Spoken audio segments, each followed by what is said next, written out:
Triple ഓംശാന്തി. ദിവ്യബുദ്ധി. ഞാനടക്കം ഒരു ആത്മാവ് ദിവ്യബുദ്ധി കിട്ടാൻ വേണ്ടിയിട്ടല്ല ബ്രഹ്മകുമാരീസിലേക്ക് വന്നിട്ടുള്ളത്. പക്ഷെ ബ്രഹ്മകുമാരീസിന്റെ ക്ലാസ് അത് VVK മറ്റേത് വിധത്തിലാണെങ്കിലും ആവശ്യം ദിവ്യബുദ്ധിയാണ്. ദിവ്യബുദ്ധി തന്നെ ദേവതകളുടെ ബുദ്ധി. ദേവതകളുടെ ബുദ്ധി തന്നെ ഷാർപ്പായിരിക്കും, തെറ്റുകൾ ഉണ്ടായിരിക്കില്ല.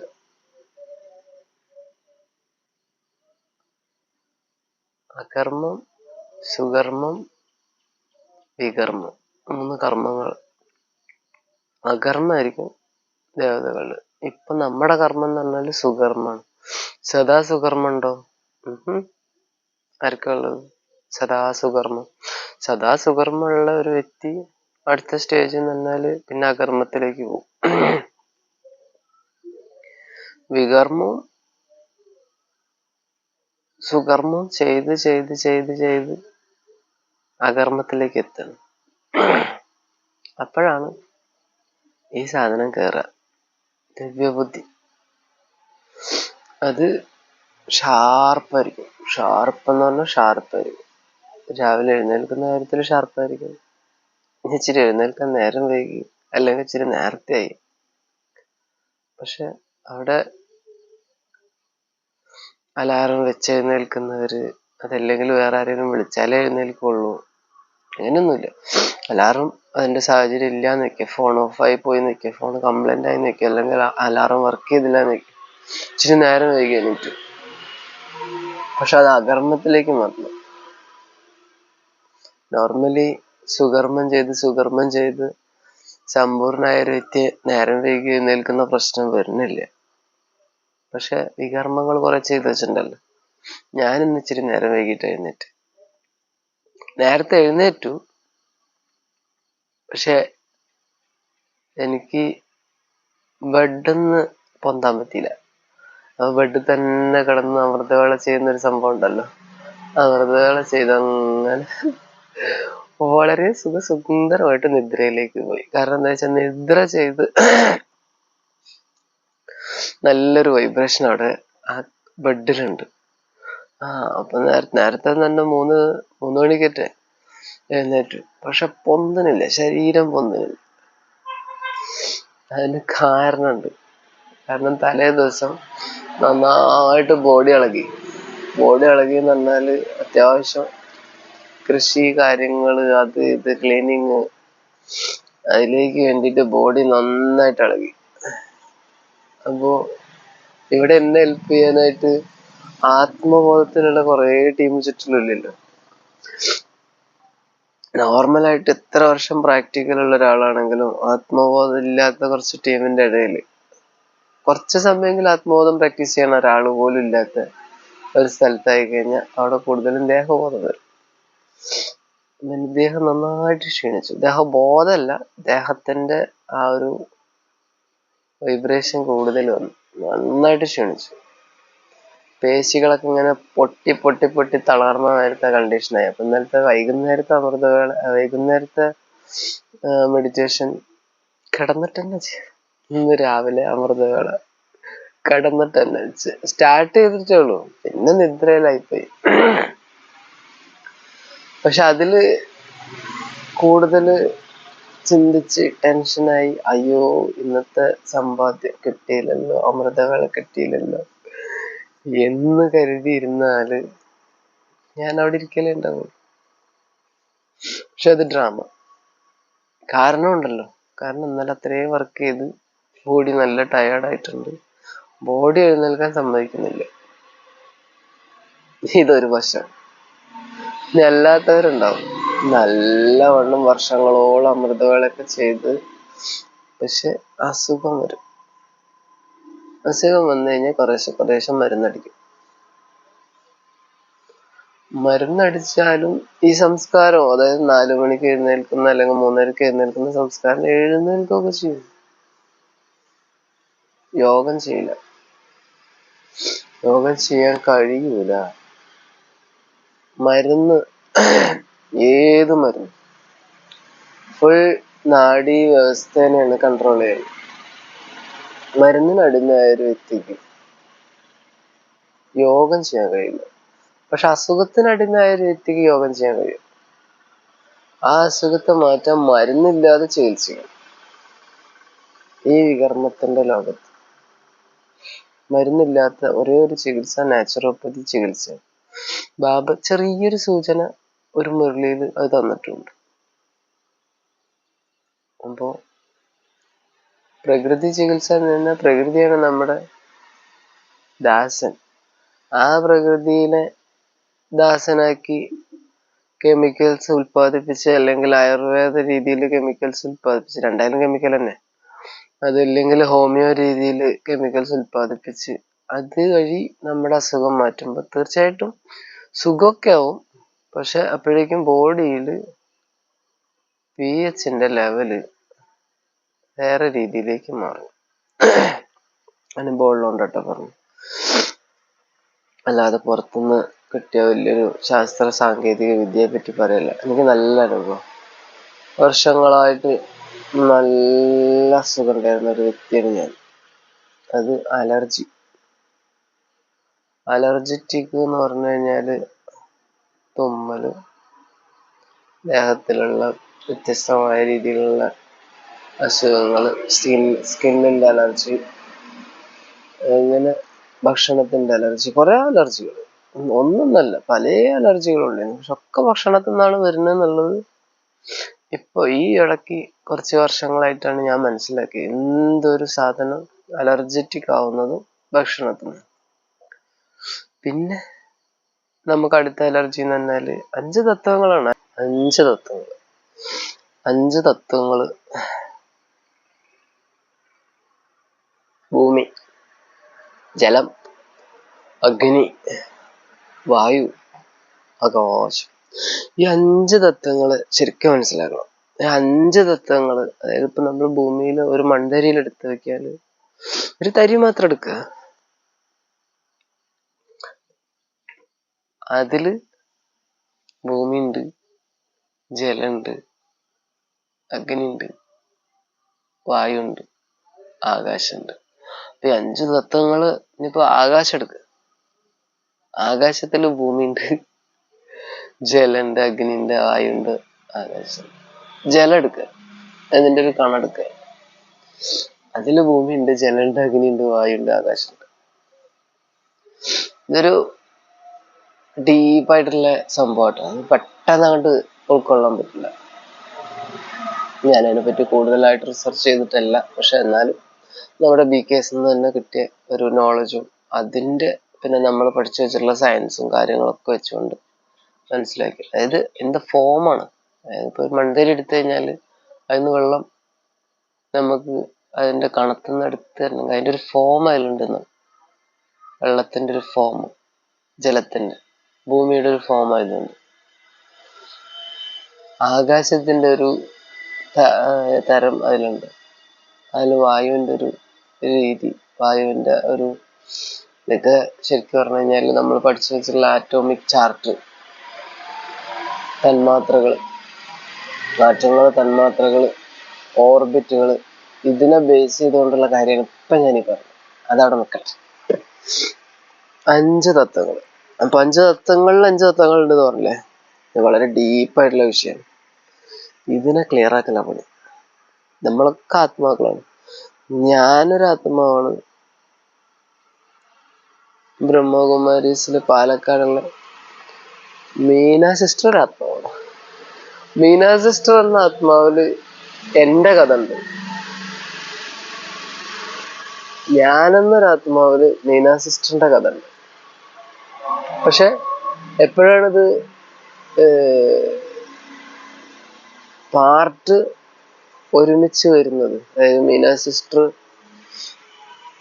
ആണല്ലോ നമുക്ക് പാലക്കാട് സോണലിന്റെ ഏറ്റവും വലിയ സഞ്ചാലിക. അങ്ങനെ തന്നെ ഞാൻ കൊണ്ടുനടക്കുന്നത്. പക്ഷെ തെറ്റുകൾ തിരുത്തണം കേട്ടോ. അത് മീന സിസ്റ്റർ ആയാലും തിരുത്തണം, ഞാനായാലും തിരുത്തണം. മേലേക്കൊന്നും ഇപ്പൊ എടുക്കണില്ല, തൽക്കാലം അടക്കട്ടെ. തെറ്റുകൾ തിരുത്തണം. മീന സിസ്റ്റർക്ക് പറ്റിയ തെറ്റുകൾ മീന സിസ്റ്റർ എന്നെ തിരിച്ചറിഞ്ഞ് തിരുത്തണം. എനിക്ക് പറ്റിയ തെറ്റുകൾ ഞാൻ തന്നെ തിരിച്ചറിഞ്ഞ് തിരുത്തണം. അല്ലാതെ എന്റെ യോഗം എനിക്ക് ക്ലിയർ ആവില്ല. എന്റെ തെറ്റ് ഞാൻ തിരുത്താതെ എന്റെ യോഗം എനിക്ക് ക്ലിയർ ആവില്ല. മീന സിസ്റ്ററുടെ തെറ്റ് മീന സിസ്റ്റർ തിരുത്താതെ മീന സിസ്റ്റർക്കുള്ള യോഗം ക്ലിയർ ആവൂല. അത്രേ ഉള്ളൂ. തിരുത്താതെ പോകുന്നിടത്തോളം കാലം യോഗമൊക്കെ കിട്ടും, ജ്ഞാനം വളരെയധികം ഉണ്ടാവും, ധാരണയുണ്ടാവും, സേവനം ഉണ്ടാവും. അത് എനിക്കായാലും ശരി, ഈ മുഖ്യ സഞ്ചാലികയായ മീന സിസ്റ്റർക്കായാലും ശരി. അതിന്റെ ഇടയിലുള്ള കുറേ പേരുണ്ട്. മീന സിസ്റ്റർ കീഴിൽ വരുന്ന ബാക്കിയുള്ളവര് സഞ്ചാലികമാർ അനവധി ഉണ്ട്. ഇപ്പോ എന്റെ അടുത്തുനിന്ന് ക്ലാസ് കിട്ടിയിട്ട് ഇതുവരെ ബ്രഹ്മകുമാരീസിലേക്ക് പിന്നെ കയറി വന്നിട്ടേ ഇല്ലാത്തവരുണ്ടാവും. പക്ഷെ എന്നാലും എന്നെ വാച്ച് ചെയ്യുന്നവരുണ്ടാവും. അതിപ്പോ ഇതില് വീഡിയോയിൽ എന്നെ വാച്ച് ചെയ്യുന്നവരല്ല, ഞാൻ ക്ലാസ് കൊടുത്തിട്ട്, അതായത് എന്നെ നിമിത്തമാക്കി ബാബ 7 ദിവസത്തെ കോഴ്സ് വരെ കൊടുത്ത വ്യക്തികളുണ്ട്. എന്നെ നിമിത്തമാക്കിയിട്ട് ബാബ ചെയ്യിപ്പിച്ച, അതായത് എനിക്ക് അങ്ങനെ ഒരു അവസരം കിട്ടി, ഞാൻ ചെയ്തു. പക്ഷെ അവരൊക്കെ ഇന്ന് പുറത്താണ്, കയറി വന്നിട്ടില്ല. ബ്രഹ്മകുമാരീസിലേക്കും കയറി വന്നിട്ടില്ല, PBKയിലേക്കും കയറി വന്നിട്ടില്ല, എവിടേക്കും കയറി വന്നിട്ടില്ല. അവരെത്ര സമയം അവരെന്താണ് ഏതാണെന്നുള്ളത് നോക്കേണ്ട ആവശ്യം ഇപ്പൊ എനിക്കില്ല. പക്ഷെ ഞാൻ ക്ലിയർ ആവേണ്ടത്, ഞാൻ ക്ലിയർ ആയാല് എന്റേതായ രീതിയിൽ താഴത്തായാലും ശരി മേലെ ആയാലും ശരി, ഏത് രീതിയിലാണെങ്കിലും, ഞാൻ മേലെ കയറേണ്ടതാണെങ്കിലോ അപ്പൊ ഞാൻ മേലേക്ക് കയറുള്ളൂ.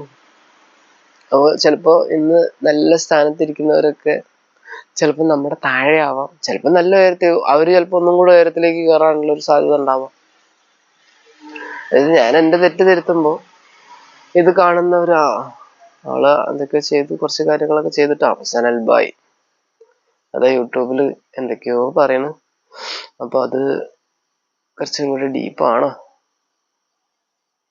വേണമെങ്കിൽ കാണാലോ. ഈ മീന സിസ്റ്റർക്കും കാണാം, മീന സിസ്റ്ററുടെ കീഴിലുള്ള വേറുള്ളവർക്കും കാണാം. ഞാൻ പറയുന്ന കാര്യങ്ങൾ വെച്ചിട്ട് വേണമെങ്കിൽ അവർക്ക് എന്തൊക്കെയോ കുറച്ചും കൂടെ കൂടുതൽ കാര്യം ബാബ ഈ സനൽബായിലൂടെ പറയിപ്പിക്കുന്നുണ്ടോ എന്ന് വേണമെങ്കിൽ തിങ്ക് ചെയ്യാം. അങ്ങനെ മീന സിസ്റ്റർ മേലേക്ക് കയറണമെന്ന് എനിക്ക് ഒരാഗ്രഹവും ഇല്ല. GKYയുടെ മേലേക്ക് കയറണമെന്ന് എനിക്ക് ആഗ്രഹമില്ല. ശാന്ത സിസ്റ്റർ മേലേക്ക് കയറണമെന്ന് എനിക്ക് ആഗ്രഹമില്ല. പക്ഷെ ബാബ നിശ്ചയിച്ചിട്ടുള്ളത് എന്നെ ഇവരുടെ മേലേക്കാണെങ്കിൽ അത് തീർച്ചയായിട്ടും എത്തും. അതിന് ഈ ബ്രഹ്മകുമാരീസ് വഴിയേ വേണ്ട. ബ്രഹ്മകുമാരീസിൽ വന്ന് ഞാൻ ചെയ്യേണ്ടതൊക്കെ ചെയ്തിട്ടുണ്ട്, ഇപ്പോഴും ഞാൻ ചെയ്യുന്നത്. ബ്രഹ്മകുമാരീസിന് എന്താണോ വേണ്ടത് അത് ആ സെന്റർ വിട്ടിട്ട് വേറൊരു സെന്ററിലൂടെ ആണെങ്കിലും, ഇനി അതൊന്നുമല്ല അല്ലാത്ത വിധത്തിലാണെങ്കിലും ഞാൻ ചെയ്യുന്നുണ്ട്. അങ്ങനെയൊക്കെ ചെയ്തിട്ട് കിട്ടുന്ന ഒരു ദിവ്യബുദ്ധി, ഞാൻ ഇപ്പൊ ദിവ്യബുദ്ധിയാണ് സ്റ്റാർട്ട് ചെയ്തത്. അങ്ങനെ എനിക്കൊരു ദിവ്യബുദ്ധി കിട്ടണം, എനിക്ക് മാത്രം കിട്ടിയാൽ മതിയോ? പോരാ, ഇത് കാണുന്നവർക്ക് കിട്ടണം, ഇനി ഇത് കണ്ട് കേട്ട് പറയുന്നവർക്ക് കിട്ടണം. എന്താണ് ദിവ്യബുദ്ധി? രാവിലെ എഴുന്നേൽക്കുന്നു, ചായ കുടിക്കുന്നു, ബാബടം കൃത്യമായിട്ട് 7 മണിക്ക് 6:30 പോയി ഗദ്ദിയിലിരിക്കുന്നു, ജ്ഞാനം കൊടുക്കുന്നു. അത് ഒരാളുടെ പാർട്ട്. ഇതിന് വേണ്ടിയിട്ടുള്ള തിയേറ്റർ കാര്യങ്ങള്, ക്യാമറ, അതുപോലെ ബാക്കിയുള്ള ഒഫീഷ്യൽ സെറ്റപ്പുകൾ ഒക്കെ റെഡിയാക്കുന്നു. അത് അവരുടെ പാർട്ട്. അത് കഴിഞ്ഞ് ഇതിന് വേണ്ട രീതിയിലുള്ള ഭക്ഷണം, ഇഡ്ഡലി, പുട്ട്, പഴം, എന്തൊക്കെയാ വേണ്ടത് അത് തയ്യാറാക്കുന്ന ഒരു കിച്ചൺ സേവാധാരികൾ, അത് അവരുടെ പാർട്ട്. ബാബയുടെ വീട് ക്ലീൻ ചെയ്യല്, ബാബയുടെ ഏതേത് സ്ഥലങ്ങളിൽ ജ്ഞാനം വേണോ അവിടേക്ക് വേണ്ട പ്രദർശനികൾ എത്തിക്കാൻ, അങ്ങനെ ബാക്കി കാര്യങ്ങൾ ഇതൊക്കെ തയ്യാറാക്കുന്ന വേറൊരു കൂട്ടരുടെ പാർട്ട്. എവിടേക്കെങ്കിലും വാഹനം പോകണോ, അങ്ങനെ ബാബയുടെ കാര്യങ്ങൾക്ക് വാഹനം കൊണ്ടുപോകണോ, വാഹനം കൊണ്ടുപോകാൻ അതിനൊക്കെ തയ്യാറാക്കി ഡ്രൈവേഴ്സിന്റെ പാർട്ട്. അങ്ങനെ നിരവധി പാർട്ട് പലർക്കും ഉണ്ട്. അപ്പൊ പലരും അവരെ സംബന്ധിച്ച് ഞാൻ സേവനത്തിൽ, അതായത് ജ്ഞാനാണ് നമ്മുടെ ആധാരം, ജ്ഞാനത്തിന്റെ ആധാരത്തിൽ നമ്മൾ സേവനം ചെയ്തുകൊണ്ടേയിരിക്കണം ഓരോരുത്തരും. മീന സിസ്റ്റർ ആണെങ്കിൽ കൃത്യമായിട്ട് 2 മണിക്ക് എഴുന്നേൽക്കും. 2 മണിക്ക് എഴുന്നേറ്റ് മുരളി വായിച്ച് പഠിച്ച് അതിൻ്റെ ഉള്ളിലുള്ള ഡീപ്പായിട്ടുള്ള കാര്യങ്ങളൊക്കെ എടുത്ത് ഇന്ന് എന്തെല്ലാം ആളുകളോട് പറയണം അതിൻ്റെതായ രീതിയിൽ കാര്യങ്ങൾ പഠിച്ച് സമയം ചെലവഴിച്ച് യോഗം ചെയ്ത് കൃത്യമായിട്ട് 7 മണിക്ക് ജ്ഞാനം നൽകി പിന്നെ വീണ സിസ്റ്ററുടെ ബാക്കി റെസ്റ്റ് കാര്യങ്ങൾ ഒക്കെ ചെയ്ത് അങ്ങനെ ഒരു ദിവസം ഫുള്ളായിട്ട് പിറ്റേ ദിവസം സംസ്കാരമായി. എനിക്കാണെങ്കിൽ കേസും കൂട്ടങ്ങളും കാര്യങ്ങളൊക്കെ ഉണ്ടല്ലോ. അപ്പൊ ഞാനും രാവിലെ എഴുന്നേറ്റ് എൻ്റെ കാര്യങ്ങളൊക്കെ ചെയ്ത് ബാക്കി എല്ലാ കാര്യങ്ങളും ചെയ്ത് എൻ്റെ കേസ് കാര്യങ്ങള് അതിന് വേണ്ട കാര്യങ്ങളൊക്കെ ചെയ്ത് അമൃതവേളയും യോഗവും മകളൊക്കെ ചെയ്ത് എനിക്ക് അവിടെ ദിവ്യബുദ്ധി. എനിക്ക് ദിവ്യബുദ്ധി വന്നു കഴിഞ്ഞാൽ പിന്നെ ഇവിടെ എന്താണ് സംഭവിക്കുക? മീന സിസ്റ്റർക്ക് ദിവ്യബുദ്ധി വന്നു കഴിഞ്ഞാൽ പിന്നെ എന്താണ് ഇവിടെ സംഭവിക്കുക? ഇത് നമ്മുടെ മേലേക്ക് പോകും. മധുവന്റെ ഇപ്പോഴത്തെ മെയിൻ ജയന്തി ദീദിയാണെന്നാണ് അറിയാൻ കഴിഞ്ഞത്. എനിക്ക് കറക്റ്റായിട്ട് അറിയില്ല, എന്നാലും പറഞ്ഞു കേട്ടെടുത്തോളട്ടെ. എങ്ങനെയെങ്കിൽ അവർക്ക് ദിവ്യബുദ്ധി വന്നാൽ അവരുടെ വികർമ്മം മാറി വികർമ്മം മാറി സുകർമ്മം, വികർമ്മത്തിനെ സുകർമ്മം ചെയ്തുകൊണ്ട് അത് അകർമ്മത്തിലേക്ക് എത്തി ദിവ്യബുദ്ധി വന്നാൽ എന്ത് സംഭവിക്കും? എന്താണ് സംഭവിക്കുക? ഓരോരുത്തർക്കും ദിവ്യബുദ്ധി വന്നാൽ ഇതിലൊന്നും പെടാത്ത വ്യക്തി ഇപ്പൊ നമ്മളൊന്നുമല്ല, ഞാനല്ല, മീന സിസ്റ്റർ അല്ല, ജയന്തി ദീദി അല്ല, പക്ഷെ എപ്പോഴോ ബാബയുടെ ജ്ഞാനം കിട്ടി. വളരെ ഗുപ്തമായിരുന്നു കാര്യങ്ങളൊക്കെ പഠിച്ച് ഓൺലൈൻ വഴിയും ഓഫ്ലൈൻ വഴിയൊക്കെ പഠിച്ച് ഒരു വിധത്തിലും പ്രതികരിക്കില്ല. എല്ലാം സഹിച്ച് എല്ലാം ഉൾക്കൊണ്ട് ഒരു വ്യക്തി അകർമ്മം സുകർമ്മം ചെയ്ത് അകർമ്മത്തിലേക്ക് എത്തിയാൽ ആ വ്യക്തിക്ക് ദിവ്യബുദ്ധി വന്നാൽ ദിവ്യബുദ്ധി വന്നാൽ പരമാത്മാവ് ആ ദിവ്യബുദ്ധിധാരിയിലൂടെ എന്താണ് ചെയ്യുക? അതാണ് ശരിക്കും പറഞ്ഞു കഴിഞ്ഞാൽ ഇപ്പൊ ബ്രഹ്മബാബയുടെ അവസ്ഥ. ബ്രഹ്മബാബ ദിവ്യബുദ്ധിയുടെ ഒരു പ്രത്യേക സ്റ്റേജിലാണ്, സമ്പൂർണതയാണ്. ദിവ്യബുദ്ധി സ്റ്റേജിലാണ്. ദിവ്യബുദ്ധി ചില്ലറ കാര്യമൊന്നുമല്ല. ബ്രഹ്മബാബ സമ്പൂർണ്ണ, അതിസമ്പൂർണം. പക്ഷെ ബ്രഹ്മബാബയുടെ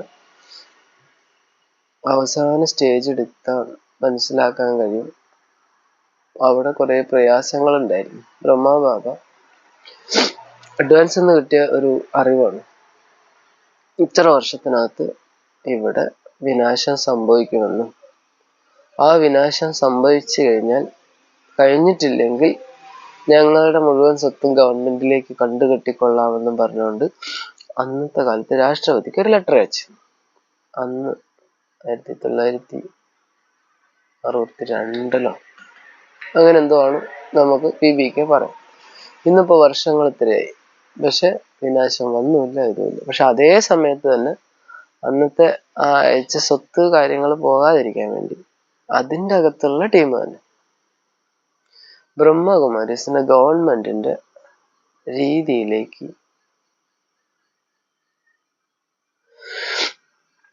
രജിസ്റ്റർ ചെയ്ത് കഴിഞ്ഞിരുന്നു. പിന്നെ വിനാശം വന്നാലും ശരി, വിനാശം വന്നിട്ടില്ലെങ്കിലും ശരി, ഗവൺമെന്റിനെ കൊണ്ടുപോകാൻ പറ്റില്ല. അതായത് ട്രസ്റ്റായിട്ടും കാര്യങ്ങളായിട്ടും അന്ന് ട്രസ്റ്റ്, പിന്നെ അതുപോലെ വിദ്യാലയം, ഏതൊക്കെയോ രീതിയിൽ അന്ന് രജിസ്റ്റർ ചെയ്തു. രണ്ടും ചെയ്യിപ്പിച്ചാരാ? ബാബ. ചെയ്യാനുള്ളത് ഓരോ വ്യക്തികൾ ചെയ്യും, പക്ഷെ ചെയ്യിപ്പിക്കുന്നത് ആരോ? ബാബയാണ്. ബ്രഹ്മബാബയ്ക്ക് അന്നത്തെ ആ ഒരു ബുദ്ധിയിലൂടെ, സുകർമ്മം ചെയ്തത് കൊണ്ട് കിട്ടിയ ഒരു ബുദ്ധിയിലൂടെ അന്ന് അങ്ങനെ ഒരു ലെറ്റർ രാഷ്ട്രപതിക്ക് അയച്ച്, ഇൻ കേസ് ബ്രഹ്മബാബയുടെ കൂടെ അന്ന് വളരെ കുറച്ച് പേരേ ഉള്ളൂ, 10, 30, 40 പേര്. അവര് ഈ ഒരു ലെറ്ററിന്റെ കാര്യം മനസ്സിലാക്കിയത് കൊണ്ട്, ആ മെമ്മോറാണ്ടം മനസ്സിലാക്കിയിട്ട് അവർ ചെയ്ത ഒരു സേഫ്റ്റി. ആരൊക്കെയാണ്? അന്ന് കുറെ പേരുണ്ട്. രതീഷ് ഭായി, പ്രജ്മോഹൻ ഭായി, മൻമോഹിനി ദീദി, അങ്ങനെ കുറെ പേര്. അവര് പ്രകാശ് മണി ദാദി, അവരൊക്കെ അന്ന് ഒരു കുറച്ച് ശരിക്കും പറഞ്ഞു കഴിഞ്ഞാൽ ബ്രഹ്മബാബയെ ഒന്ന് ടെൻഷൻ ആക്കിയിരുന്നു. അങ്ങനെ തന്നെയാണ് നമ്മുടെ PVK സാർ. അതായത് കുറച്ചൊന്ന് ഷൗട്ട് ചെയ്യാന്ന് പറഞ്ഞാല് ബ്രഹ്മകുമാരീസിന്റെ രീതിയിൽ ബാബ ചെയ്തത് ശരിയായില്ല, ബാബ അങ്ങനെ ചെയ്തത് ഇനി ഇങ്ങനെ ആയാലും, കാരണം ബാബ കൊണ്ടുവന്ന സ്വത്ത് അതിന്റെ കീഴിലാണ് ഇവരൊക്കെ. പക്ഷെ അവരും അതിലേക്ക് സ്വത്ത് കൊണ്ടുവന്നിട്ടുണ്ടായിരിക്കും. അപ്പൊ അങ്ങനെ ഉണ്ടായത് കൊണ്ട് അവരന്ന് എന്ത് ചെയ്തു, അതിനെ രജിസ്റ്റർ ചെയ്തിരുന്നു. അതുകൊണ്ടാണ് ഇന്നും ബ്രഹ്മകുമാരീസ് ഇങ്ങനെ നിലനിൽക്കുന്നത്. അതല്ലാന്നുണ്ടെങ്കിൽ ശരിക്കും പറഞ്ഞു കഴിഞ്ഞാൽ 1962 ബ്രഹ്മബാബ കൊടുത്ത മെമ്മോറാണ്ടം പ്രകാരം വിനാശം സംഭവിച്ചിട്ടില്ലായിരുന്നെങ്കിൽ 72 വേണമെങ്കിൽ ഗവൺമെന്റിന് ബ്രഹ്മകുമാരീസിന്റെ ആ ഒരു സംരംഭത്തെ ഏറ്റെടുക്കാൻ ഒരു വലിയൊരു സാധ്യത ഉണ്ടാവുമായിരുന്നു. വലിയൊരു സാധ്യത. കാരണം ഗവൺമെന്റിന് രാഷ്ട്രപതിക്ക് ഉത്തരവിടാം അത് ഏത് രീതിയിൽ ഏറ്റെടുക്കണമെന്ന്. പിന്നീട് അവിടുത്തെ പ്രവർത്തനങ്ങൾ ഏത് രീതിയിൽ വേണമെന്ന് അന്നത്തെ രാഷ്ട്രപതിക്ക് പ്രധാനമന്ത്രിക്ക് വേണമെങ്കിൽ അതിനെ ഏറ്റെടുത്ത് ചെയ്യാനുള്ള ഒരു സാധ്യത ഉണ്ടാവുമായിരുന്നു. അപ്പൊ അന്ന് ബ്രഹ്മബാബയ്ക്ക് ഭയങ്കരമായിട്ട് ടെൻഷനായി. ആ ടെൻഷൻ എന്ന് പറഞ്ഞാല് ഭയങ്കര ടെൻഷനല്ല, ഡ്രാമാനുസരണമുള്ള ടെൻഷനാണ്. ബ്രഹ്മബാബയും സമ്പൂർണ്ണമല്ലല്ലോ അന്ന്. പക്ഷെ വികർമാജിത്ത് ആയിക്കൊണ്ടിരിക്കുന്ന ബ്രഹ്മബാബയ്ക്ക് അന്ന് പറ്റിയ ചെറിയ തെറ്റ്, അതിന്റെ മുന്നും ബ്രഹ്മബാബയ്ക്കും തെറ്റ് പറ്റിയിട്ടുണ്ട്. അതുകൊണ്ടാണല്ലോ ബ്രഹ്മബാബ 63 ജന്മമായിട്ട് ഇറങ്ങി വന്നു. അത് ആ ഒരു ടെൻഷൻ ഉള്ളിൽ കിടക്കുന്നതുകൊണ്ട്. കാരണം ബ്രഹ്മബാബ ഒറ്റയ്ക്കായി. അമ്മ പോയി, ബ്രഹ്മബാബയുടെ കൂടെ സഹധർമ്മിണി ഉണ്ടായിരുന്നു, അവര് പോയി. പിന്നെ ഇവര് മാത്രമാണ് ബ്രഹ്മബാബയ്ക്ക് പവിത്രമായിട്ടുള്ള ഒരു സുഹൃത്തുക്കൾ എന്ന് പറയുന്നത് ഇവര് മാത്രമാണ്. ജഗദീഷ് ഭായി അങ്ങനെയുള്ള ആ ഒരു ടീം. പക്ഷെ അവരിൽ നിന്നും ഒരു കടുത്ത എതിർപ്പ് വന്നപ്പോൾ ഇതൊന്നും ഒരു വട്ടിക്കാണ് പറയില്ല, ഇത് പുറത്തുനിന്നുള്ള നോളജ് പറഞ്ഞതിന്റെ ഫുൾ തെളിവുകളും അകത്തുണ്ട്. നമ്മുടെ എനിക്ക് തന്നെ ഒരു കമന്റ് ഇട്ടൊരു വ്യക്തിയുണ്ട്. ആ വ്യക്തി പറഞ്ഞ പോലെ ബ്രഹ്മബാബ അന്ത്യം കോർട്ടിസോളം എന്തോ ഒരു മരുന്ന് കഴിച്ചിട്ട് തന്നെയാണ് അന്ത്യം സംഭവിച്ചിട്ടുള്ളത്. പക്ഷെ സമ്പൂർണമായി എന്ന് നമ്മുടെ ബാബ പറഞ്ഞിട്ടുണ്ട്, മമ്മ സമ്പൂർണമായി എന്ന് പറഞ്ഞിട്ടുണ്ട്. പക്ഷെ അത് മതി, സമ്പൂർണ്ണാവാതെ മതി. അസുഖങ്ങൾ വരും, ഒക്കെ വരും. ബ്രഹ്മാവും നേരെ ലക്ഷ്മി നാരായണനായിട്ട് ജനിക്കുന്നില്ലല്ലോ, ഉണ്ടോ? ഇല്ല. ബാബ ആ ഒരു ജന്മത്തിൽ നിന്ന് വേണ്ട രീതിയിലുള്ള ബന്ധനമുക്തനായി. ബന്ധനമില്ല. ബാബയ്ക്ക് എവിടെ വേണമെങ്കിലും പോവാം. ബ്രഹ്മബാബയ്ക്ക് ഇപ്പൊ എവിടെ വേണമെങ്കിലും പോവാം. അമ്മ അതുപോലെ തന്നെ ബന്ധനമുക്തയായി. പക്ഷെ ദിവ്യബുദ്ധി വന്നിട്ടുണ്ട്, അവരിലേക്ക് ദിവ്യബുദ്ധി വന്നിട്ടുണ്ട്.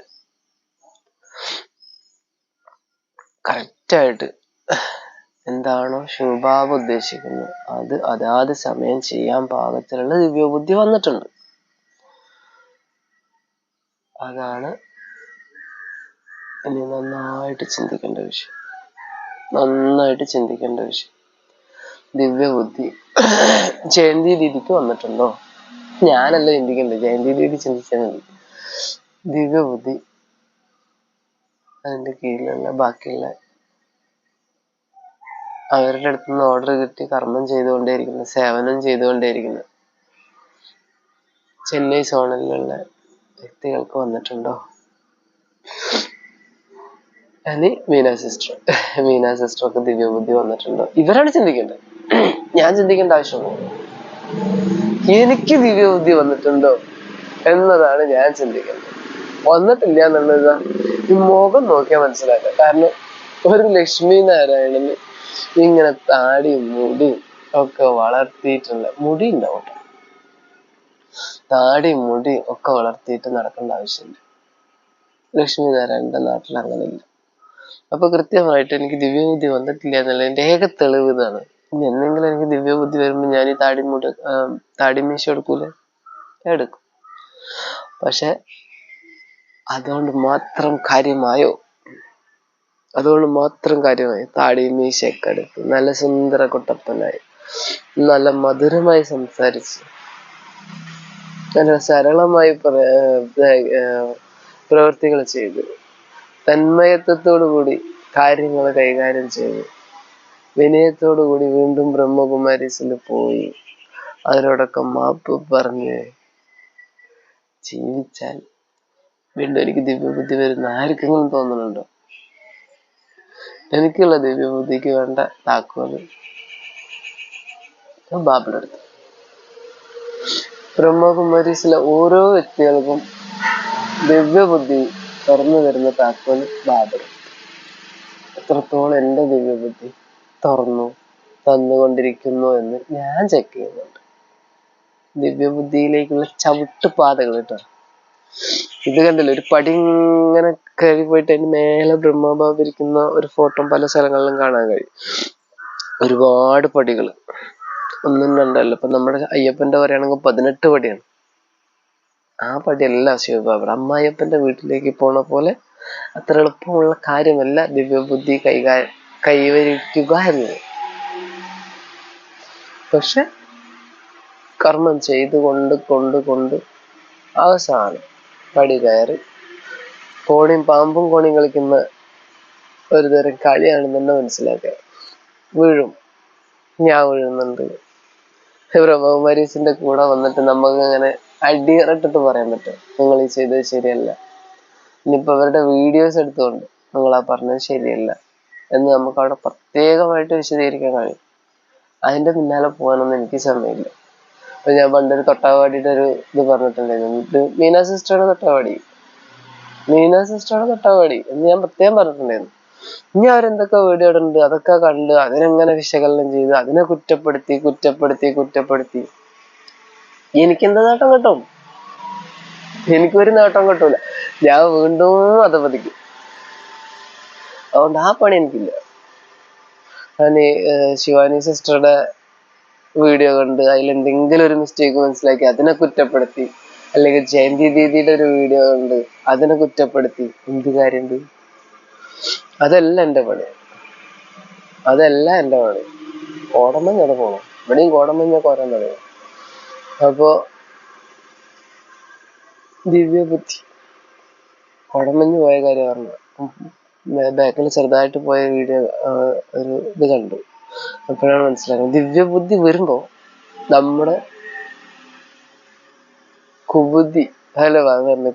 കുസംഗം മുക്കിക്കളയും എന്ന് പറഞ്ഞില്ലേ. കുബുദ്ധി പതുക്കെ ഇങ്ങനെ നീങ്ങും. ഏതൊക്കെ രീതിയിൽ അറിയാം? ജ്ഞാനം ചെയ്യാൻ വേണ്ട, യോഗം ചെയ്യാൻ വേണ്ട, ധാരണ ചെയ്യാൻ വേണ്ട, സേവനം ചെയ്യാൻ വേണ്ട, ഇതൊക്കെ ചെയ്യാൻ വേണ്ട രീതിയിലുള്ള ഒരു ബുദ്ധിയാണ് നമുക്ക് തന്നിട്ടുള്ളത്. പക്ഷെ അത് പലരും കുബുദ്ധിയായിട്ട്, ഇപ്പൊ എന്റെ പോലും നോക്കുകയാണെങ്കിൽ പല വിധത്തിൽ നോക്കുകയാണെങ്കിൽ അത് പണ്ട് ചെയ്തു വെച്ചിരുന്നത്, ബ്രഹ്മകുമാരീസ് പറഞ്ഞ അനുസരിച്ച് അതോടുകൂടി ചെയ്തിരുന്നത് ഒക്കെ നോക്കുകയാണെങ്കിൽ അതിലൊക്കെ കുറച്ച് കുബുദ്ധി ഉണ്ട്. ഇനി അത് സത്യമായ സ്വന്തം ബുദ്ധിയിലേക്ക് കൊണ്ടുവന്നത് ബാബയുടെ ബുദ്ധിയിലേക്ക് എത്തിക്കണം. ബാബയുമായി ചർച്ച ചെയ്ത് സംസാരിച്ച് ചെയ്യൂ എന്ന് പറയുന്നില്ലേ. ഇപ്പൊ നമ്മള് ബ്രഹ്മകുമാരീസിൽ എന്തുണ്ടെങ്കിലും അവരോട് പറഞ്ഞാൽ അവര് ബാബയുമായി ചർച്ച ചെയ്യൂ, എന്നിട്ട് ചെയ്യൂ. ബാബയോട് ചോദിക്കൂ, ചെയ്യൂ. പരമാത്മബിന്ദു, ആത്മബിന്ദു. എത്ര പേര് കോൺസെൻട്രേറ്റ് ആയി അവിടെ ഇരിക്കുന്നില്ല. കോൺസെൻട്രേറ്റ് ആയി അവിടെ ഇരിക്കൂല. നീ ഇരിക്കുകയാണെങ്കിൽ അത് ആ ലെവലിൽ ഇരിക്കുക. ഇൻ കേസ് ഇവിടെ കോൺസെൻട്രേറ്റ് ആയിട്ട് ഇരിക്കുന്നവരുണ്ടെന്ന് വെക്കുക, ഇരിക്കില്ല എന്നല്ല, പക്ഷെ ഫുൾ ടൈം കോൺസെൻട്രേറ്റ് ആയി കഴിഞ്ഞാൽ പിന്നെ അവിടെ ഇരിക്കേണ്ട ആവശ്യമില്ല. പിന്നത്തെ സ്റ്റേജാണ് ഫരിസ്ത. അതിലാണ് ഇപ്പൊ ബ്രഹ്മബാബ ഇരിക്കുന്നത്. പക്ഷെ ഫരിസ്തയ്ക്ക് എന്ത് ചെയ്യണം? സേവനം ചെയ്യണം. ഫരിസ്തയ്ക്ക് അനുവാദമുള്ള ശരീരങ്ങളിൽ പ്രവേശിക്കാം. ശരീരങ്ങളിൽ പ്രവേശിച്ചിട്ടില്ലെങ്കിലും ശരി, അവരെ ഫരിസ്തകളെ ആഹ്വാനം ചെയ്യുന്നുണ്ടെങ്കിൽ ആ ഫരിസ്തകൾക്ക് അവിടേക്ക് ചെല്ലാം.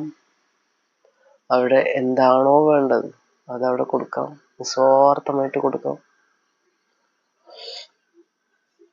അങ്ങനെയുള്ള 3 പുരികളില്ലേ, ആ 3 പുരികളിലേക്കും വ്യക്തികളെ സെലക്ട് ചെയ്തുകൊണ്ടിരിക്കുകയല്ലേ. ദിവ്യബുദ്ധിയോടെ മനസ്സിലാക്കണം കേട്ടോ.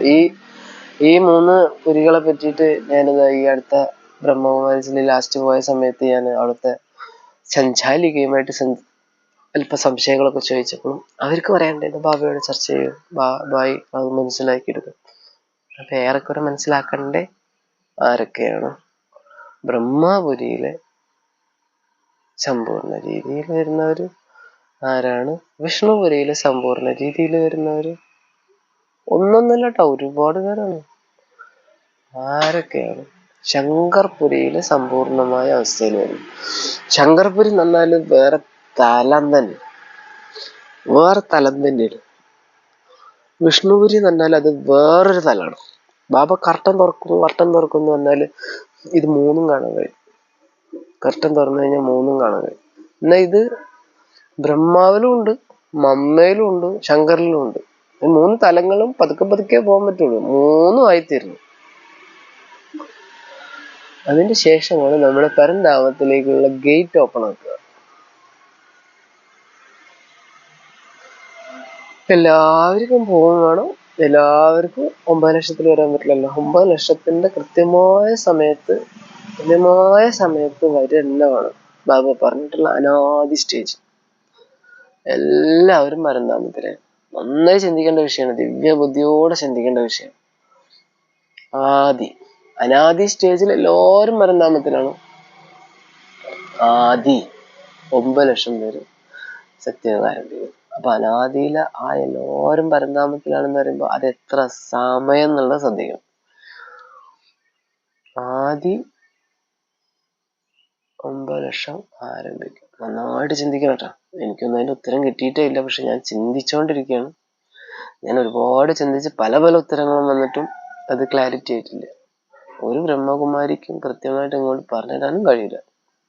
അതുകൊണ്ട് തന്നെയാണ് ഞാനിത് നന്നായി ചിന്തിക്കണം എന്ന് പറഞ്ഞു. ഇനി ഇത് പറഞ്ഞു തന്നിട്ടും കാര്യമില്ല.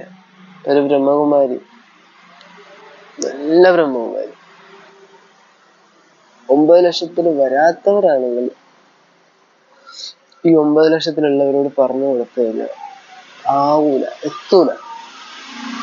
ഇൻ കേസ് 9 ലക്ഷത്തിലുള്ളവരാണെന്നൊക്കെ 16,208 പേര് അവരുടെ സംശയങ്ങള് ദൂരീകരിക്കാൻ ബാക്കിയുള്ളവർക്ക് ആവൂല. 16,208 പേരിലുള്ളവരാണെന്ന് വെക്കുക, 108ന്റെ സംശയങ്ങൾ ദൂരീകരിക്കാൻ ഈ ബാക്കി 16,208 പേരിനും ആവൂല. അതുകൊണ്ട് ഞാൻ ഒരു ക്വസ്റ്റ്യനും എനിക്കിതിലേക്ക് കമന്റും കാര്യങ്ങളൊന്നും ഈ ഒരു കാര്യവുമായിട്ട് ബന്ധപ്പെട്ട ഒരാളിട്ടിട്ട് വലിയ കാര്യമില്ല. കാരണം ക്വസ്റ്റ്യൻ ഓരോരുത്തരിൽ നിന്നും വരണം. ഞാൻ എന്താണ്, ഞാൻ ഏത് സ്റ്റേജിലാണ് നിൽക്കുന്നത്, ഇനി അതിനു വേണ്ടി ഞാൻ എന്താണ് ചെയ്തുകൊണ്ടിരിക്കുന്നത്. 5000 വർഷത്തെ ലാസ്റ്റ് എത്ര സമയം ഉണ്ടാവും. 88 വർഷത്തിന്റെ ആഘോഷം കഴിഞ്ഞ് 89ാമത്തെ വർഷത്തിന്റെ ആഘോഷം സ്റ്റാർട്ട് ചെയ്യും. ജനുവരി 18 നമ്മുടെ ബ്രഹ്മബാബയുടെ സ്മൃതി ദിനമൊക്കെ കഴിഞ്ഞ് ഇനി അങ്ങോട്ട് ഈ ഒരു ആഘോഷത്തിന്റെ തയ്യാറെടുപ്പുകളിലേക്കാണ് ഇനിയിപ്പോ. മമ്മയുടെ സ്മൃതി ദിനവും കാര്യങ്ങളൊക്കെ കഴിഞ്ഞ് പിന്നെ ഈ ഒരു സ്റ്റേജിലേക്കാണ് പോകുന്നത്. അങ്ങനെ വരുമ്പോ നന്നായി ചിന്തിക്കണം. എന്റെ ദിവ്യബുദ്ധി എത്താൻ എനിക്ക് എത്ര സമയം, എനിക്ക് കേസും കുറ്റങ്ങളുണ്ട്, എനിക്ക് ഇതൊന്നും കഴിച്ചില്ലായിട്ട് അയ്യോ ഞാന് വേണമെങ്കിൽ സുപ്രീം കോടതി ജഡ്ജിക്ക് ഒരു ലെറ്റർ എഴുതാം, ഞാൻ ബ്രഹ്മകുമാരീസുമായി ബന്ധപ്പെട്ട പരിപാടികളിലേക്കാണ് കൂടുതൽ പോകാൻ താല്പര്യം, സന്യാസമാണ് എനിക്ക് താല്പര്യം, എനിക്ക് എത്രയും പെട്ടെന്ന് ഡിവോഴ്സ് അനുവദിച്ചു തരണം. സുപ്രീം കോടതിക്ക് അനുവദിച്ചു തന്നേ പറ്റൂ. കാരണം സന്യാസത്തിന് ഒരു ഇതുണ്ട്. അത് വെറുതെ എഴുതിയാൽ മതി, ജസ്റ്റ് എഴുത്ത് ഞാൻ സന്യാസം സ്വീകരിക്കാൻ. പക്ഷെ അതിനല്ലല്ലോ. കാരണം നമുക്ക് ഇങ്ങോട്ട് കിട്ടിയ സംഭവങ്ങൾ അതിന് ഞാൻ ഫൈറ്റ് ചെയ്ത് തന്നെ ആവണം. അത് എനിക്ക് ബന്ധനമുക്താവണമെങ്കിൽ ഞാൻ അത് കിട്ടിയ സാധനങ്ങൾ ഞാൻ എങ്ങനെ ഒരു കുടുംബത്തിൽ നിന്ന് ഒരു കുട്ടിയെ കൊണ്ടുവന്ന് നന്നാക്കി എൻ്റെ രീതിയിലേക്ക് നോക്കാൻ തീരുമാനിച്ചപ്പോൾ, എൻ്റെ രീതിയിലേക്ക് എന്ന് പറഞ്ഞാൽ പക്ക പിടിച്ചടക്കിക്കൊണ്ടുള്ള പരിപാടിയൊന്നും അല്ലാട്ടോ ഞാൻ ചെയ്യാൻ നോക്കി. വളരെ സ്വാതന്ത്ര്യമാക്കിയിട്ട് വിട്ടുണ്ടായിരുന്നു. പക്ഷെ ആ സ്വാതന്ത്ര്യം അവർ മിസ്യൂസ് ചെയ്തതാണ്. എനിക്ക് കോടതിയെ അവതരിപ്പിക്കണം, കോടതിയെ ബോധ്യപ്പെടുത്തണം, ബാക്കിയുള്ള കാര്യങ്ങൾ അത് എന്റെ കർമ്മം. അതിന്റെ ഇടയിൽ വിനാശം വന്ന് എനിക്ക് വിഷയമല്ല. പക്ഷെ അതിന് വേണ്ട കാര്യങ്ങൾ ഞാൻ ചെയ്തു വെക്കണം. അതിന്റെ ഇടയിൽ എനിക്ക് ശരീരം വിട്ട് പോകേണ്ടി വരികയാണെങ്കിൽ ലാസ്റ്റ് ഗതി എന്താണെന്ന് പറയാൻ പറ്റില്ലല്ലോ. അതൊന്നും എനിക്ക് വിഷയമല്ല. പക്ഷെ ഞാൻ പ്രതികരിച്ചിരുന്നോ, ഞാൻ അതിൻ്റെതായ രീതിയിൽ കാര്യങ്ങൾ ചെയ്തിരുന്നോ എന്നതാണ് വിഷയം.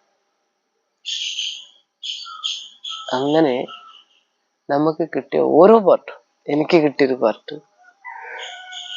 വേറൊരു വ്യക്തി കിട്ടിയ വേറൊരു പാർട്ട്, അതിൽ എന്താണോ പ്രശ്നം, ഒരു വലിയ പ്രശ്നം എന്റെ തലയിലുണ്ട്. പക്ഷെ വലിയ പ്രശ്നത്തെ ചിരിച്ചുകൊണ്ട് നേരിടാൻ കഴിയണം. ആ സമയത്ത് നല്ലവണ്ണം ടെൻഷനും കാര്യങ്ങളൊക്കെ ഉണ്ടായിരുന്നു. പക്ഷെ ഇന്ന് എനിക്ക് സത്യം പറഞ്ഞാല് ഒരു 100,000 പ്രശ്നങ്ങളും കൂടെ തലയിലേക്ക് തന്നോളൂ ഭഗവാനെ എന്ന് ഞാൻ പറയും. കാരണം ഞാൻ അതിലൂടെ ശക്തിശാലിയാവാണ് ചെയ്തത്, വളരെയധികം ശക്തിശാലിയാവാണ് ചെയ്തത്. ഒരു 16,108 പ്രശ്നങ്ങളും കൂടെ എനിക്ക് തലയിൽ തന്നോളൂ ഭഗവാനെ എന്ന് ഞാൻ പറയുള്ളൂ. ഇനി പ്രശ്നങ്ങൾ എടുക്കാൻ പാകത്തിലുള്ള റിസ്ക് ഞാൻ എടുക്കുന്നുണ്ട്. പല കാര്യങ്ങളിലും ഞാൻ റിസ്ക് എടുക്കാനും ഇറങ്ങി തിരിച്ചിരിക്കുകയാണ്. പ്രശ്നങ്ങൾ കുറച്ച് വേണം, അങ്ങനെ തന്നെ കണക്ക് തീരുള്ളൂ. ഞാൻ ഏതൊക്കെ മേഖലയിലേക്ക് കയറും എന്നത് ഡ്രാമ കണ്ട് തന്നെ ആവണം. ഡ്രാമയിലൂടെ കണ്ടു തന്നെ ആവണം ഞാൻ ഏതൊക്കെ മേഖലയിലൂടെ ഇനി പോകണം. എനിക്കറിയില്ല, പക്ഷെ ഒരുപാട് മേഖലയിൽ കൂടെ തന്നെ പോകാൻ തീരുമാനിച്ചിട്ടുണ്ട്. അങ്ങനത്തെ ഒരു വരദാനം കിട്ടിയിട്ടുണ്ട്. അപ്പൊ ദിവ്യബുദ്ധി നന്നായി ചിന്തിക്കും. ഓരോരുത്തരും ഏതേത് സ്റ്റേജിലാണോ ഞാൻ ഏത് സ്റ്റേജിലാണോ, മീന സിസ്റ്റർ ഏത് സ്റ്റേജിലാണോ, ജയന്തി ദീദി ഏത് സ്റ്റേജിലാണോ, അവർക്കൊക്കെ ദിവ്യബുദ്ധി വന്നിട്ടുണ്ടോ, ഒരു ദിവസത്തെ 24 hours വളരെ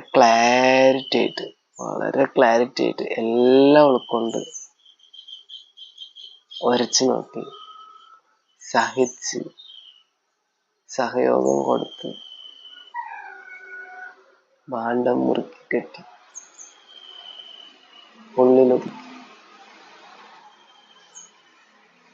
എത്ര വലിയ മോശമായേർന്ന് സദാവരദാനങ്ങൾ കൊടുത്തുകൊണ്ട് മുന്നോട്ട് പോകാനുള്ള കഴിവ് കിട്ടിയോ എന്ന് ഞാനും ചിന്തിക്കണം. ഇവിടുന്ന് അങ്ങോട്ട് മേലേ തലത്തിലുള്ളവർ ചിന്തിക്കണം. എന്തായാലും അവർക്ക് നമ്മളെക്കാൾ നല്ല കഴിവുണ്ട്, അതുകൊണ്ടാണ് ബാബ ആ സ്റ്റേജിൽ ഇരുത്തിയിട്ടുള്ളത്. പക്ഷെ ആ കഴിവ് കൂടിക്കൊണ്ടേ വരുന്നുണ്ടോ, ഓരോ ദിവസവും ചെക്ക് ചെയ്യണം. ദിവ്യബുദ്ധിയിലേക്ക് എത്ര സമയം, ദിവ്യബുദ്ധിയിലെ താക്കോല് എനിക്ക് എത്ര സമയം, ഓരോരുത്തർ ചിന്തിക്കണം. ഇപ്പൊ ഞാൻ ഈ പറഞ്ഞ വ്യക്തികളൊന്നും അത് കാണുന്നില്ല, അല്ലെങ്കിൽ അവരിതൊന്നും അറിയുന്നില്ല എന്നെ വെക്കുക വേണ്ട. പക്ഷെ കാണുന്ന ഒരു 5 പേരുണ്ടല്ലോ.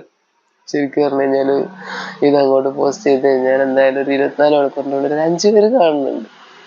നന്നായി ചിന്തിക്കും. ദിവ്യബുദ്ധി ചെറുതല്ല, വലിയതാണ്. പടികൾ അനവധി കയറിയാൽ മാത്രമേ ആ സാധനം തുറക്കുള്ളൂ. 24 മണിക്കൂറിന് യൂട്ടിലൈസ് ചെയ്യാം, അപ്പൊ തന്നെ ആവുള്ളൂ. എന്നാൽ തന്നെ 5000 വർഷത്തിൽ 9 ലക്ഷത്തിൽ 9 ലക്ഷം 16,108 കാര്യം ഞാൻ പറയണില്ല. കാറ്റഗറിക്ക് അനുസരിച്ച്, ദിവ്യബുദ്ധിയുടെ കാറ്റഗറിക്ക് അനുസരിച്ച് 9 ലക്ഷത്തിൽ വന്ന് പിന്നെ വീണ്ടും നമുക്ക് ഇതേപോലെ. ഞാൻ 9 ലക്ഷത്തിൽ വരുന്നൊന്നും ഞാൻ പറയുന്നില്ല. എന്നാ അതേ ആ ഒരു കാറ്റഗറി അങ്ങനെ പോയി അവിടുന്ന് തുടങ്ങിയിട്ട് താഴേക്ക് വീണ്ടും 84 ജന്മം വീണ്ടും ഇറങ്ങാനുള്ള ഒരവസരം. അപ്പോഴേക്ക് എന്തെല്ലാം അനുഭവിക്കും? പ്രാലബ്ധം. ലക്ഷ്മി നാരായണന്റെ പ്രാലബ്ധം, സീതാരാമന്റെ പ്രാലബ്ധം, അത് കഴിഞ്ഞിട്ട് ദ്വാപര യുഗം. ചെറുതൊന്നല്ലട്ടാ, രാജാക്കന്മാര്, അതുപോലുള്ള കാര്യങ്ങൾ. ഭക്തി ചെറുതാണോ? ഏതെല്ലാം വിധത്തിലുള്ള ഭക്തി ചെയ്യാൻ പറ്റും? ദ്വാപരയുഗത്തില് വാമമാർഗത്തിലേക്ക് പോകാൻ തന്നെ ചെറിയ കാര്യമാണോ? അല്ല, ദേവതകൾ വാമമാർഗത്തിലേക്ക് പോയിട്ടുണ്ട്. അപ്പൊ അന്നത്തെ അവസ്ഥ ഒന്ന് ആലോചിച്ച് നോക്കണം. ഇന്നത്തെ എന്താ പറയാ, ഇന്നത്തെ കാമല്ല അന്നത്തെ കാമം, അങ്ങനെ തന്നെ പറയാലോ. ഇന്നത്തെ കാമത്തിന്റെ സുഖമായിരിക്കും അന്നത്തെ കാമത്തിന്റെ സുഖം. അതിന്റെ പേരിലാണ് ഇറങ്ങി വരുന്നത്. അങ്ങനെ തന്നെ ഇറങ്ങി വരണം. അന്ന് കാമം ചെയ്തതിനും സമയം കൂടുതലെടുക്കും. 21 ജന്മം ദ്വാപരയുഗത്തില്, പിന്നെ 42 ജന്മം കലിയുഗത്തില്. അങ്ങനെ മൊത്തം 84 ജന്മം. ശരിക്കും പറഞ്ഞു കഴിഞ്ഞാല് ബാബ എന്ന് പറഞ്ഞത് മുക്കാലും നിങ്ങൾ സുഖത്തിൽ തന്നെയായിരുന്നു. ദ്വാപരയുഗത്തില് ശരിക്കും പറഞ്ഞു കഴിഞ്ഞാല് കാമത്തിലാണ് ഇറങ്ങി വരണമെന്ന് പറയുന്നത്. പക്ഷെ കാമം സുഖം തന്നെയാണ്. കാമം സുഖം തന്നെയാണ്. പക്ഷെ ഇറങ്ങുന്നു മാത്രം. മോഹത്തിന്റെ പേരിലാണ് നിങ്ങൾ ഇറങ്ങി വന്നിട്ടുണ്ടായിരുന്നത്. മോഹം സുഖം തന്നെയാണ്. ലോഭം, അതൊക്കെ നമ്മൾ ഇറക്കി കൊണ്ടിട്ടുണ്ടെങ്കിലും അതൊക്കെ സുഖത്തിന്റെ ആധാരത്തിൽ വന്നിട്ടുള്ള തന്നെയാണ്. പവിത്രതയുടെ ആധാരത്തിൽ വന്നിട്ടുള്ള തന്നെയാണ്. എല്ലാമാണ്. പക്ഷെ അത് മുഴുവൻ എത്തണം എന്നുണ്ടെങ്കിൽ 84 ജന്മം കറങ്ങി വീണ്ടും അവനവന്റെ സ്റ്റേജിലേക്ക് എത്തണം എന്നുണ്ടെങ്കിൽ, അവസാനം അവനവനൊരു കൂര ഉണ്ടെങ്കിൽ, അവനവന് വേണ്ട സമ്പത്തും കാര്യങ്ങളും ഉണ്ടെങ്കിൽ ചിന്തിക്കൂ. ഇന്ന് നിങ്ങൾ കണ്ണുകൊണ്ട് ഇത് കാണുന്നുണ്ടെങ്കിൽ ചിന്തിക്കൂ. കാതുകൊണ്ട് കേൾക്കുന്നുണ്ടെങ്കിൽ ചിന്തിക്കൂ. നിങ്ങൾ എന്തോ മഹത്തായ ഭാഗ്യം ചെയ്തിട്ടുണ്ട്. അത് ഈ സമയം തന്നെയാണ്. നിങ്ങളെ കൃത്യമായിട്ട് ഭാവിയെ ഓർമ്മിച്ചിട്ടുണ്ട്. അത് ഈ സമയം തന്നെയാണ്. നിങ്ങൾക്ക് ദിവ്യബുദ്ധി ഉണ്ടായിട്ടുണ്ടെന്ന് ഞാൻ പറയുന്നില്ല, എനിക്കുണ്ടായിട്ടുണ്ടെന്നും ഞാൻ പറയുന്നില്ല. പക്ഷെ ഈ സമയത്ത് നമ്മൾ ഓരോരുത്തരും ചെയ്തു വെച്ച കർമ്മം അത് ചിലപ്പോൾ ഒരു സെക്കൻഡ് ആയിരിക്കാം, കോടികളുടെ ആസ്തിയാണ്. ഞാൻ ഇന്ന് രാവിലെ തൊട്ട് ഇപ്പൊ ഞാൻ പറഞ്ഞ അമൃതവേളയ്ക്ക് എഴുന്നേൽക്കാൻ പറ്റിയില്ല എന്ന് പറഞ്ഞില്ല, കിടന്നിട്ടാണ് ചെയ്തത്. ചിലപ്പോ ആ കടന്ന് ചെയ്തത് മതിയായിരിക്കാം. അതിന്റെ റിസൾട്ട് എന്റെ അടുത്തല്ല, ബാബയുടെ അടുത്തല്ല. ഇപ്പൊ ഞാൻ ഈ വീഡിയോ ചെയ്യുന്നത്, ഇതിന്റെ റിസൾട്ട് എന്റെ അടുത്തല്ല. ഇതിൽ എത്രത്തോളം തെറ്റുണ്ടായിരിക്കാം, ശരി ഉണ്ടായിരിക്കാം, ഇതൊന്നും എനിക്കറിയില്ല. മീന സിസ്റ്ററിന് പറഞ്ഞത്, ജയന്തി ദീദിയെ പറഞ്ഞത്, ബാക്കി ഓരോ ആത്മാക്കളുടെ കാര്യങ്ങൾ പറഞ്ഞത്, ഇതിൽ എത്രത്തോളം ശരി തെറ്റ് ഉണ്ട് എന്നുള്ളത് എനിക്ക് അറിയേണ്ട ആവശ്യമില്ല. ബാബയുടെ കാര്യം, ഞാനും ബാബയുടെ കുട്ടിയാണ്, അവരും ബാബയുടെ കുട്ടിയാണ്. അപ്പൊ ദിവ്യബുദ്ധിയെ പറ്റി നന്നായി ചിന്തിക്കുക. ഓം ശാന്തി.